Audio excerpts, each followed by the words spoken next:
स्वागत है आप सभी का गॉस थ्योरम सीरीज के 5वें लेक्चर में, जिसमें हम लोग कॉन्टिन्यूअस चार्ज डिस्ट्रीब्यूशन के कारण इलेक्ट्रिक फील्ड और पोटेंशियल की सारी चीजें फाइंड करने चल रहे हैं। तो सबसे पहले कॉन्टिन्यूअस चार्ज डिस्ट्रीब्यूशन देख लेते हैं एक बार फिर से। पहले भी मैं बता चुका हूं आपको कूलॉम्स लॉ वाले चैप्टर में।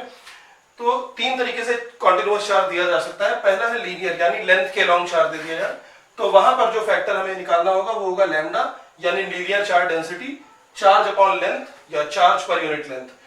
तो जैसे वायर है या रॉड है, रॉड, वायर, ठीक है, इन सब पे जब चार्ज दिया जाएगा तो इनकी लेंथ पर दिया जाता है।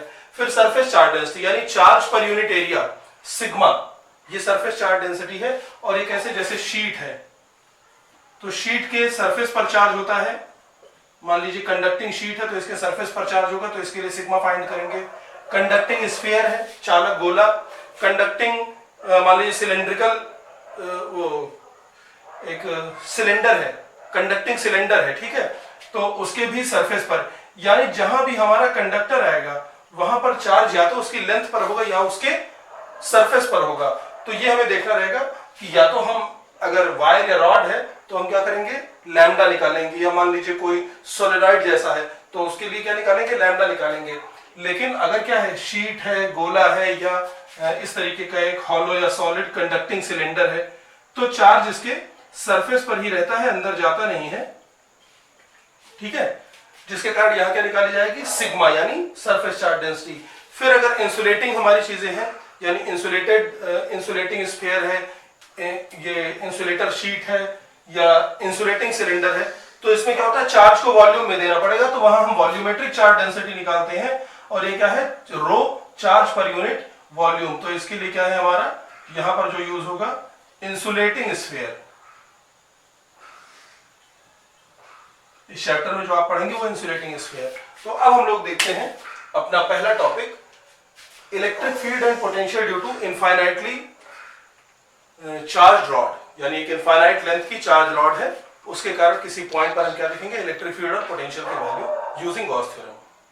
बच्चों यहां पर क्या है कि एक इनफाइनाइटली लॉन्ग वायर है जिसकी एल लेंथ में क्यू चार्ज दिया गया हुआ है, एल लेंथ में क्यू कूलॉम चार्ज दिया गया है, तो इसकी जो लीनियर चार्ज डेंसिटी आएगी वो क्या आएगी, lambda is equal to Q by L, इतने कूलॉम पर मीटर, ठीक है। अब इससे परपेंडिकुलर डिस्टेंस आर पर एक पॉइंट है पी, यहां पर हमें क्या करना है, इलेक्ट्रिक फील्ड फाइंड करनी है और बाद में पोटेंशियल फाइंड करना है। तो इलेक्ट्रिक फील्ड फाइंड करने के लिए हम लोग क्या करेंगे, एक गॉसियन सरफेस ड्रॉ करेंगे, पहला स्टेप है ना, गॉसियन सरफेस ड्रॉ करेंगे जो पी से जा रहा होगा, और साइज उसका इस तरह से लेंगे कि इसकी हाइट कितनी होगी, एल। एल हाइट लेने पर क्या होगा कि इस गॉसियन सरफेस के अंदर जो चार्ज का अमाउंट आएगा वो आएगा क्यू, क्योंकि इसकी एल लेंथ में कितना चार्ज दिया गया है, क्यू कूलॉम का चार्ज। तो हम क्या करते हैं कि एक एल लंबाई का और आर रेडियस का इस वायर को अगर पंप करो, हवा भर दो इसमें, तो ये क्या हो जाएगा, फूल के सिलेंडर हो जाएगा ना। तो वैसा ही, यानी चार्ज बॉडी से डेवलप होने वाला गॉसियन सरफेस लेना है, सिमेट्रिक। तो सिलेंडर की एक्सिस पर इस कंडक्टर को लेते हुए हम लोग क्या करते हैं, आर रेडियस और एल लेंथ का, एल हाइट का, है ना, एक सिलेंड्रिकल गॉसियन सरफेस खींचते जो कहां से पास हो रहा है, पी से पास हो रहा है। अब हमें क्या करना है, डी फाई का इक्वेशन लिखना है। तो देखो इस सिलेंडर में कितने सरफेसेस हैं, तीन सरफेसेस। कौन सा, पहला ये S1, दूसरा इसका कर्व्ड सरफेस जो कि S2 है, और तीसरा क्या है, S3। अब देखिए हर जगह पर पॉजिटिव चार्ज है ना, तो इस सरफेस पर इलेक्ट्रिक फील्ड किधर होगी, इधर की तरफ होगी, और इसका जो एरिया वेक्टर होगा वो इधर होगा। तो यहां पर एक छोटा सा मैं एरिया ले रहा हूं, ds1 या da1 ले लीजिए, छोड़िए s लिख चुका हूं, तो ds1 हो गया। यहां पर एक छोटा सा एरिया लिया जा रहा है विच इज ds2। यहां पर इलेक्ट्रिक फील्ड जो होगी पॉजिटिव, ये भी दूर की तरफ यानी ई इधर की तरफ होगी, है ना। अब देखें ये वाला एरिया, इसका एरिया वेक्टर नीचे होगा ds3, और इलेक्ट्रिक फील्ड यहां पर इधर की तरफ होगी। तो मान लेते हैं कि इस छोटे से एरिया से कितना, d1, इससे d2 और इससे d3 फ्लक्स एसोसिएट हुआ है, ठीक है। तो जो d5 हो जाएगा, therefore d5 is equal to d1 plus d2 plus d3, ये बनेगा। अब d1, d2, d3 की वैल्यू लिख देते हैं हम लोग, तो ये हो जाएगा E dot ds1 plus E dot D S two plus E dot D S three. और यहां पर देखिए इन दोनों के बीच का एंगल कितना है 90 डिग्री, यहां 90 डिग्री और यहां 0 डिग्री।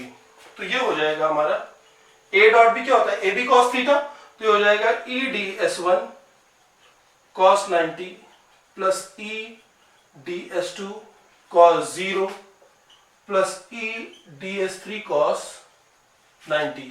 तो ये तो बच्चों cos 90 की वैल्यू क्या होती है 0, ये पूरा का पूरा टर्म और ये पूरा का पूरा टर्म क्या हो जाएगा, शहीद हो जाएगा, यही बचेगा, यानी डी फाई ई ये कितना हो जाएगा हमारा E D S two cos 0 की वैल्यू 1। अब क्या करें हम, ये इक्वेशन नंबर 2 आ गया, इसको इंटीग्रेट कर देते हैं। हम लोग क्या करते हैं, now integrate equation 2 for net flux. तो फाई ई बराबर कितना आ जाएगा, integral D phi E close है, यानी E dot E integral D S two. अब डी एस टू को अगर इंटीग्रेट करोगे तो डी एस टू कहां है, इस सिलेंडर के कर्व सरफेस एरिया पर। तो जितने डी एस टू इन सबको अगर हम जोड़ देंगे तो क्या बन जाएगा, इस सिलेंडर का कर्व सरफेस एरिया, और वो कितना होता है 2 पाई आर इंटू एल, यानी periphery of bottom into height. तो बॉटम इसकी रेडियस क्या है आर, तो इसकी पेरिफेरी क्या बनेगी 2 पाई आर इंटू एल। तो ये जो हमारा बनेगा ये क्या बन जाएगा 2 pi r into l, 2 pi r into l into e. अब यहां से बेटा अगर हम लोग ये इसको नीचे, इसको इक्वेशन नंबर कितना मान लें हमारा 3। अब हमने फाई ई की वैल्यू निकाल लिया। अब अगले स्टेप में क्या करना है, गॉस थ्योरम यूज करना है। तो ऊपर का मैं मिटा रहा हूं, इसे आप नोट कर लीजिए वीडियो को पॉज करके, ठीक है। तो अब हम लोग क्या लिखेंगे यहां पर, यूजिंग गॉस थ्योरम, ठीक है ना, गॉस थ्योरम को यूज करेंगे। तो गॉस थ्योरम क्या बताती है, using Gauss theorem, Gauss theorem बताती है कि साहब ये जो फाई ई होता है ये Q बाई एप्सिलॉन नॉट या एप्सिलॉन नॉट K के बराबर होता है, कुछ भी लिखिए बात एक ही है। यहां एयर के लिए हम लोग लिख रहे हैं तो यही रहेगा, ठीक है। तो फ्रॉम इक्वेशन 3 एंड 4,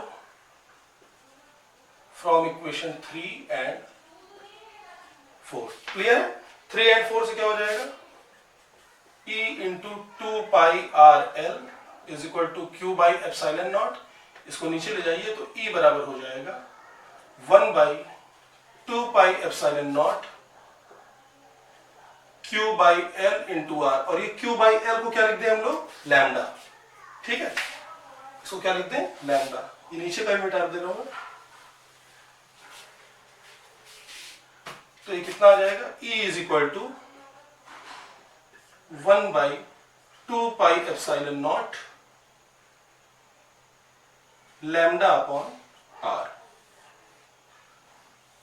और आप देखिए 1 बाई 4 पाई एप्सिलॉन नॉट को हम लोग K लिखते हैं, तो ये वैल्यू क्या है K बाई 2 है, कितनी है K बाई 2। तो इसको दूसरे शब्दों में शॉर्ट टर्म में हम लोग जो लिखेंगे E is equal to K lambda by 2R। और पिछले कूलॉम लॉ वाले लेक्चर में जहां इलेक्ट्रिक फील्ड मैंने पढ़ाई थी वहां पर ये प्रूफ कराया हुआ है, ठीक है।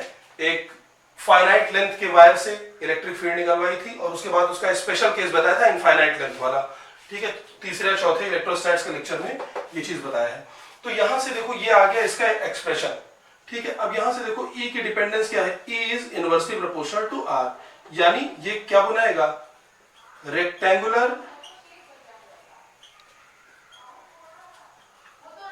हाइपरबोला, क्या बनाएगा रेक्टेंगुलर हाइपरबोला बनाएगा। यानी अगर हम लोग E और R में एक ग्राफ खींचे तो वो क्या आएगा रेक्टेंगुलर हाइपरबोला आएगा, ठीक है। देखिए कैसे E और R का ग्राफ, ये इसको आप नोट कर लें, मैं यहीं पर मिटा करके इसको बना दे रहा हूं ग्राफ। तो अगर E और R के बीच में हम लोग ग्राफ खींचे, यहां पर इधर इलेक्ट्रिक फील्ड E और इधर इलेक्ट्रिक फील्ड R, तो रेक्टेंगुलर हाइपरबोला और हाइपरबोला के ग्राफ में क्या होता है, हाइपरबोला का जो पैराबोला का सॉरी रेक्टेंगुलर हाइपरबोला और पैराबोला के ग्राफ एक जैसे होते हैं, लेकिन रेक्टेंगुलर हाइपरबोला सिंगल पावर की डिपेंडेंस होती है तो उसका स्लोप कम होता है, और पैराबोला का सेकेंड पावर की होती है, सेकंड ऑर्डर की डिपेंडेंस होती है, तो उसका स्लोप क्या होता है, शार्प होता है। तो ये कैसे आएगा, इस तरीके से, यानी E is inversely proportional to R। ठीक है, अब इसके बाद देखते हैं पोटेंशियल, इसी P पॉइंट पर पोटेंशियल की क्या वैल्यू होगी।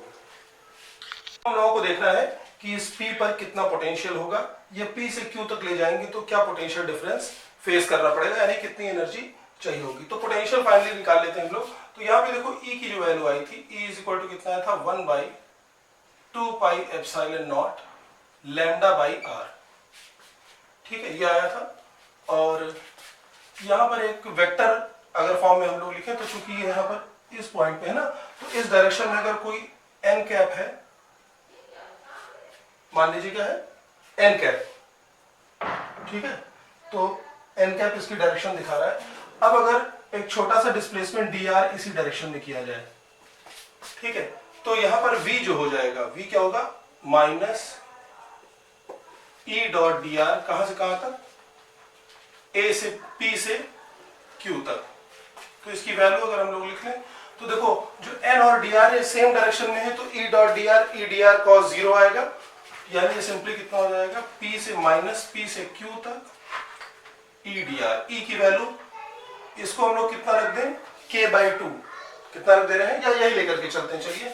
तो V आ जाएगा, देखिए कितना आएगा मेरा, minus lambda upon 2 pi epsilon not, ये कांस्टेंट है, बाहर आ जाएगा, 1/r dr, कहां से, P से Q तक ले जा रहे हैं, यानी Rp to Rq, और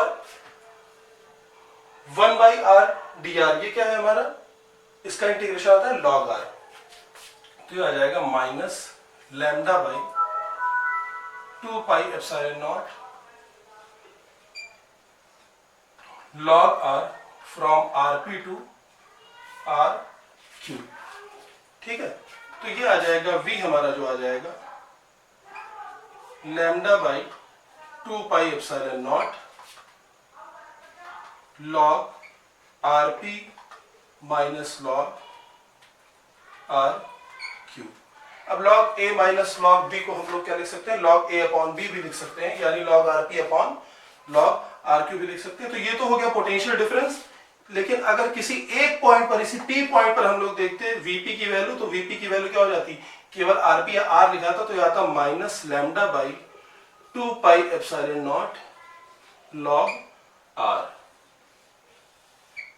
ये आ जाएगा potential at P due to infinitely charge long wire, और ये आ जाएगा P से Q के बीच में पोटेंशियल डिफरेंस। तो उम्मीद करता हूं कि ये लेक्चर आपको समझ में आया होगा। इसको देखिए, शेयर कीजिए, चैनल को सब्सक्राइब कीजिए। मिलते हैं अगले लेक्चर में, धन्यवाद।